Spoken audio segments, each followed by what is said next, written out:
Hola, ¿qué tal? Mi nombre es Víctor Duván Barrera Montañez, soy estudiante de la Tecnología en Producción de Audio de la UNAT y en este caso voy a presentarles un video del curso de Acústica Ambiental del cual soy integrante del grupo 6. Este video corresponde a la tarea 3 denominada Normativa Ambiental Vigente. En este video pues se tratarán dos resoluciones, la primera que se trata de la 627 de 2006 denominada Norma Nacional de Emisión de Ruido y Ruido Ambiental. La finalidad u objetivo de esta norma es la de establecer normas ambientales mínimas que permitan una regulación general para aquellas actividades que generan daños ambientales, con el fin también de poder controlar y reducir la contaminación atmosférica en razón a la normatividad de emisión de ruido. Las características de esta normativa se desarrollarán por medio de una breve descripción de cada capítulo. En este caso, el capítulo 1 pues nos permite reconocer un horario que se establece para las mediciones, un horario diurno de las 7:01 a las 9 de las 7:01 de la mañana a las 9 de la noche, y de las 9:01 de la noche a las 7 de la mañana del siguiente día es el horario nocturno. Digamos que los aspectos clave que se trabajan en este capítulo son las unidades de medida como pascales, decibeles y su ponderación correspondiente, y tres parámetros para la medición del ruido: el nivel de presión sonora continuo equivalente ponderado A, el ruido residual y el nivel percentil L90. También se establece que estas mediciones de estos parámetros denominados se deben realizar unos ajustes de valores. A estos se les deben realizar unos ajustes de valores debido a aspectos como la impulsividad, tonalidad y otros aspectos como los meteorológicos.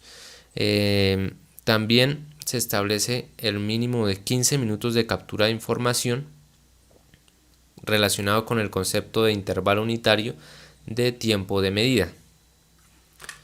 En el capítulo 2 se muestra un cálculo o una fórmula para el cálculo de la emisión o aporte de ruido, y a su vez aparece la primera tabla, por decirlo de alguna forma, relacionada con los estándares máximos permisibles en relación a la emisión de ruido. Cuando se habla de emisión de ruido se está relacionando con la fuente emisora. Se establecen una serie de sectores y subsectores.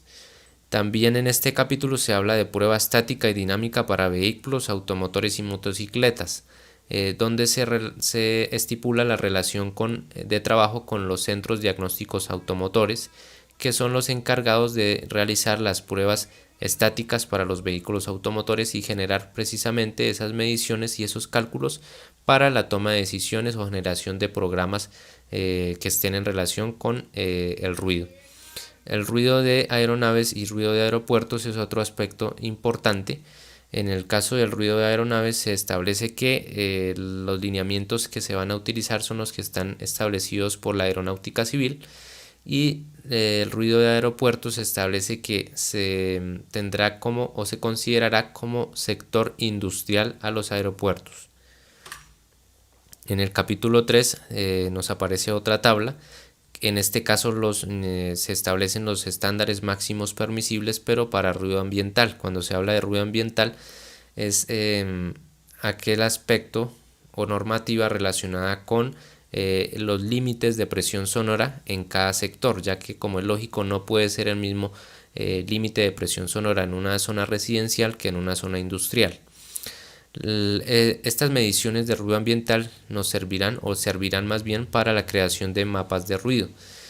También se establecen dos aspectos importantes dentro de la medición de el nivel de presión sonora continuo equivalente para ruido ambiental: el intervalo de tiempo de referencia T, diurno y nocturno. Para el diurno son 14 horas y para el nocturno 10 horas.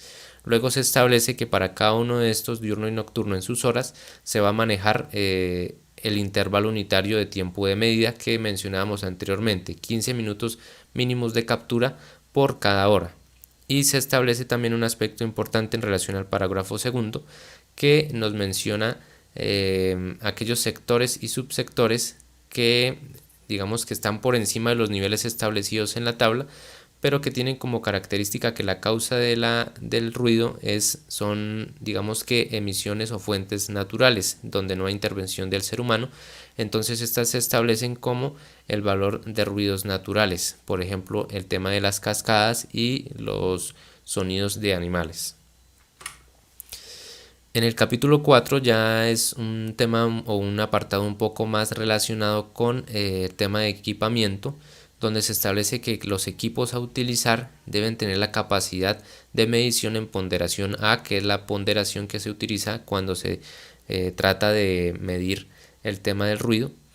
Y los sonómetros que se van a usar o se deben usar son del tipo 1 o 2.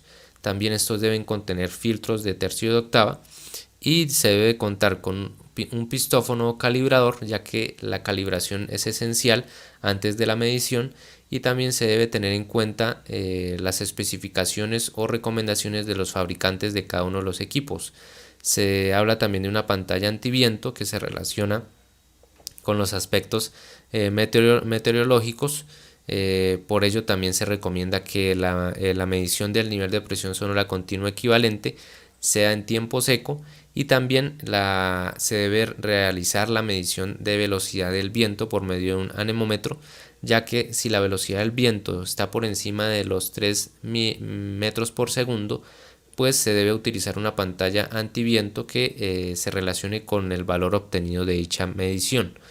También se recomienda la utilización de un trípode y extensión de micrófono. Se establecen también los componentes del informe técnico, que después miraremos un boceto que muestra la misma resolución, y la importancia o función de las corporaciones autónomas regionales, las de desarrollo sostenible y las autoridades ambientales. En este caso, por ejemplo, se establece que estas entidades deben realizar los mapas de ruido, también sus actualizaciones. Es decir, ellos deben realizar los mapas de ruido para los municipios con poblaciones mayores a 100.000 habitantes y actualizar cada 4 años con copia al IDAM, entre otras obligaciones.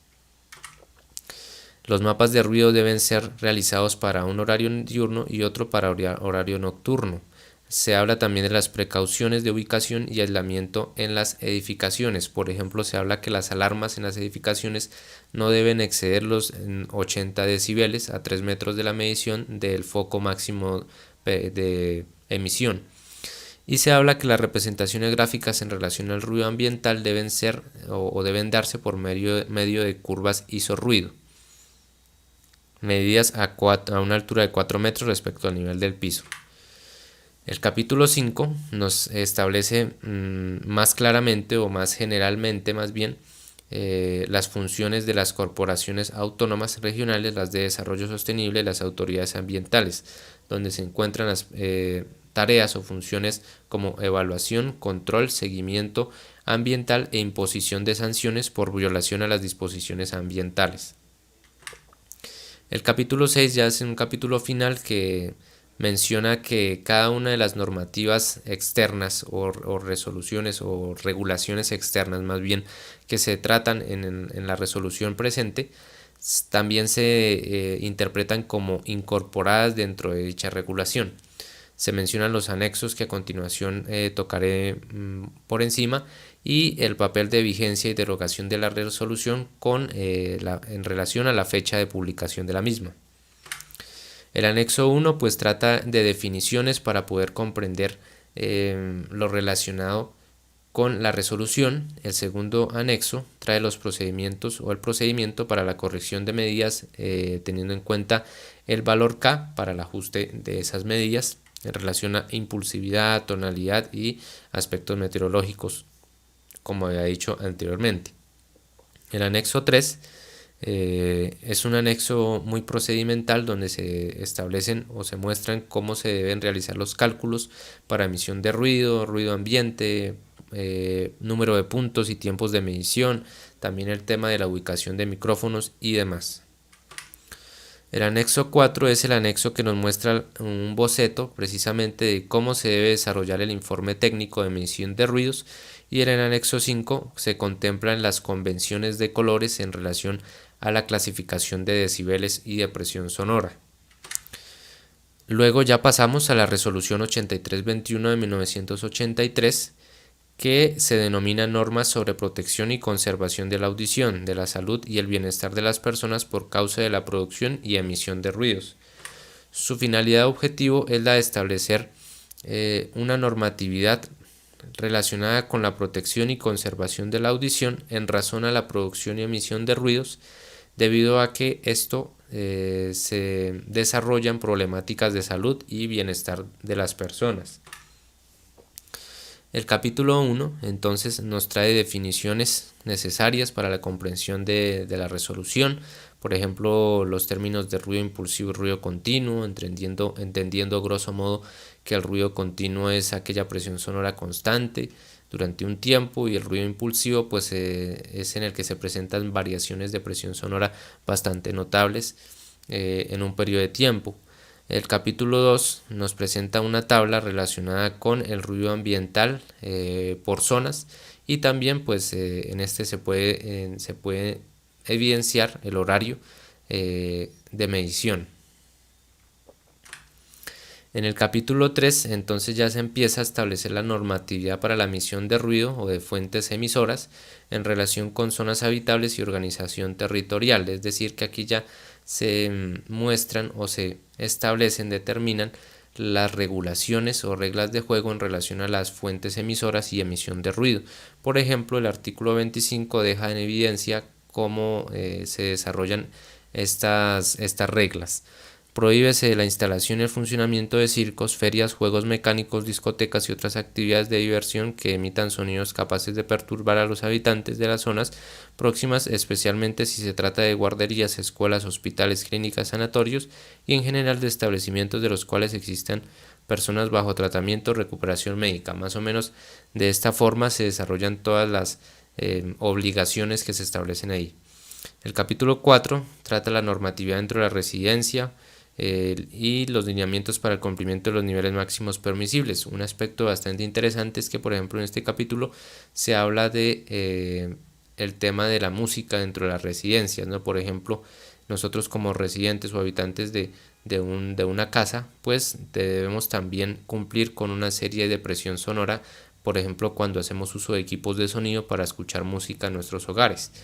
En este caso también luego se establece una tabla relacionada con los niveles máximos permisibles para los vehículos, donde se establece un nivel de presión sonora determinado a un peso determinado o un tamaño, también por decirlo de alguna manera. El capítulo 5 presenta una fórmula para el cálculo de exposición de área a ruido, y aquí ya se ingresa más detenidamente al tema del ruido en los lugares de trabajo. En este caso el cálculo está relacionado con, por ejemplo, los valores de C son los del tiempo total de exposición diaria a un nivel sonoro específico, y los de T son el tiempo diario permitido al nivel sonoro según la tabla que se especifica en este capítulo relacionada con el ruido continuo intermitente, en donde hay una serie de duración de exposición en el lugar de trabajo, por ejemplo, y un nivel de presión sonora que digamos que es el límite dentro de ese tipo de horario de exposición. También se establece una tabla con los valores de exposición o límites de exposición a ruido de impacto, es decir, donde se establecen por cada nivel o por un nivel de presión sonora específico un número de impulsos o impactos que son posibles de digamos que percibir. También se establece que no se puede superar los 140 decibeles. En el capítulo 5 también se establecen los requisitos para la medición de ruido en el trabajo, es decir, se da una lista de cómo llevar a cabo esta medición, y se establece la obligación de los empleadores a tener la seguridad para la audición. También se impulsa a que los empleadores generen programas de conservación que deben tener los siguientes requisitos: el análisis ambiental de la exposición a ruido, los sistemas para controlar la exposición al ruido y las mediciones de la capacidad auditiva de las personas expuestas mediante pruebas audiométricas de ingreso o preempleo, periódicas y de retiro. Estas pruebas audiométricas serán bastante importantes dentro del tema de medición de ruido en el trabajo. También se establece un orden o prioridad para el control de la exposición de ruido, que es bastante interesante. Primero se debe trabajar con la reducción de ruido en el origen, luego con en el medio de transmisión, Y por último, ahí sí suministrar protección personal auditiva, pero esta debe ser un complemento de ya acciones pasadas en relación a reducir el ruido en el origen y en el medio de transmisión. Relacionado con el examen de audiometría, pues se habla que este debe desarrollarse en las frecuencias de 500, 1000, 2000, 4000 y 6000 Hz, y a su vez se establece una tabla que comprende o contempla los niveles de presión sonora ambiental que debe tenerse para realizar estos exámenes de audiometría en relación a unas frecuencias establecidas. Finalmente, se dan otros aspectos de funcionamiento y autoridad de la resolución. Y terminamos este video con algunas diferencias en versus, por decirlo de alguna manera, entre la resolución 627 del 2006 y la resolución 8321 de 1983. Algunas de estas que he determinado es, en primer lugar, la más evidente, la resolución 627 es del Ministerio de Ambiente y la 8321 es del Ministerio de Salud. La 627 es una normativa más general, como su propio objetivo o finalidad lo indica, frente a lo que estipula la 8321, que trata de aspectos un tanto más específicos.